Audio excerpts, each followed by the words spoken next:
जय हिंद बच्चों, मैं आपकी विज्ञान की टीचर और आज हम इकाई 14 प्रकाश का दूसरा भाग पढ़ेंगे। इसमें हम दीप्त तथा अदीप्त वस्तुएं, प्रकाश का संचरण, पारदर्शी, अपारदर्शी एवं पारभासी वस्तुओं के बारे में पढ़ेंगे। दीप्त एवं अदीप्त वस्तुएं वे वस्तुएं जो स्वयं प्रकाश उत्पन्न करती हैं उन्हें दीप्त वस्तुएं कहते हैं। ऐसी वस्तुएं जिनसे प्रकाश उत्पन्न होती हैं वो दीप्त वस्तुएं हैं। जैसे जलती हुई मोमबत्ती, सूर्य, तारे, लैंप, विद्युत बल्ब, ट्यूबलाइट, CFL, LED आदि दीप्त वस्तुएं हैं। जो वस्तुएं स्वयं प्रकाश उत्पन्न नहीं करती उन्हें अदीप्त वस्तु कहते हैं। जैसे मेज, कुर्सी, चारपाई, पुस्तक, दर्पण, चंद्रमा आदि अदीप्त वस्तुएं हैं। चांदनी रात में चंद्रमा से प्रकाश प्राप्त होता है, किंतु चंद्रमा स्वयं दीप्त नहीं है। हमने देखा है कि जब चांदनी रात होती है तो हमें चंद्रमा से प्रकाश प्राप्त होता है, लेकिन चंद्रमा जो है वो स्वयं दीप्त नहीं है, वो दीप्त वस्तु नहीं है। वह चंद्रमा सूर्य से प्रकाश लेकर चमकती है। चंद्रमा के तल से सूर्य के प्रकाश के परावर्तन द्वारा प्रकाश प्राप्त होता है, अतः चंद्रमा अदीप्त है। यानी चंद्रमा का अपना कोई प्रकाश नहीं होता, वो सूर्य के प्रकाश से चमकता है। अगला टॉपिक है प्रकाश का संचरण। प्रकाश का संचरण मतलब प्रकाश की चाल। अंधेरे कमरे में मोमबत्ती जलाने पर या बल्ब जलाने पर संपूर्ण कमरा प्रकाशित हो जाता है। जब हम कमरे में एक मोमबत्ती या बल्ब जला देते हैं तो पूरा कमरा प्रकाशित हो जाता है, यानी उसमें उजाला हो जाता है। इससे स्पष्ट होता है कि प्रकाश स्रोत से प्रकाश सभी दिशाओं में फैलता है। जो प्रकाश का स्रोत जो है यहाँ पर है, बल्ब है या मोमबत्ती है, उससे सभी दिशाओं में प्रकाश फैलता है।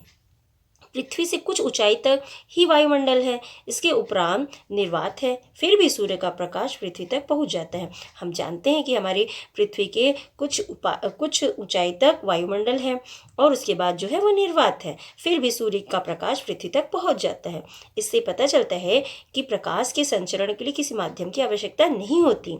निर्वात के अलावा प्रकाश पारदर्शी माध्यम जैसे वायु, गैस, जल, ग्लिसरीन आदि से होकर भी गुजरता है। यानी प्रकाश के संचरण के लिए किसी माध्यम की आवश्यकता नहीं होती। वह निर्वात में तथा पारदर्शी वस्तुओं को भी पार करता हुआ पृथ्वी तक पहुंच जाता है। प्रकाश के गमन पथ को देखने के लिए यहाँ एक क्रियाकलाप दिया गया है, जिसे आप अपने घर पर भी स्वयं करके देख सकते हैं। इसके लिए आप 3 दफ्ती ले लें, समान आकार की 3 दफ्ती ले लें और उन पर छेद कर लें और उसके दूसरे किनारे पर एक जलती हुई मोमबत्ती रखिए।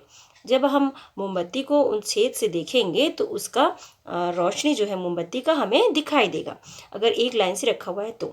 अगर बीच वाला दफ्ती को हम आगे पीछे कर दें तो हमें वो उसकी रोशनी दिखाई नहीं देती है। ऐसा इसलिए होता है क्योंकि जो मोमबत्ती का प्रकाश है वो सरल रेखा में गति कर रहा है, सरल रेखा में उसकी लौ जा रही है। तो इस क्रियाकलाप को करने पर आपको यह निष्कर्ष निकलेगा कि प्रकाश का गमन सरल रेखा में होता है, उसका मार्ग सरल रेखा में चलता है। कुछ और भी जाने बच्चों। निर्वात में प्रकाश की चाल 3 लाख किलोमीटर प्रति सेकंड होती है। निर्वात में प्रकाश की चाल जो है वो 3 लाख किलोमीटर प्रति सेकंड होती है। सूर्य से पृथ्वी तक प्रकाश 500 सेकंड में पहुंचता है, यानी सूर्य से पृथ्वी तक पहुंचने में प्रकाश को 500 सेकंड लगता है।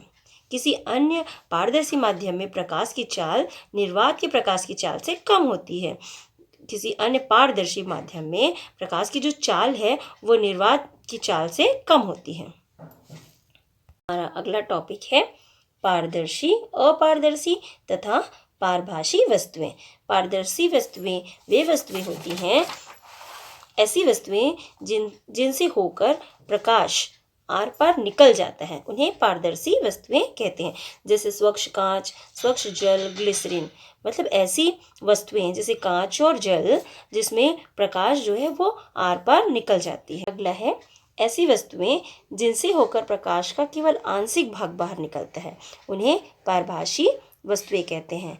यानी ऐसी वस्तुएं जिससे प्रकाश का आंशिक भाग यानी कुछ भाग ही बाहर निकलता है, उसे पारभासी वस्तु कहते हैं। जैसे घिसा हुआ कांच और ट्रेसिंग पेपर तथा तेल लगा हुआ कागज।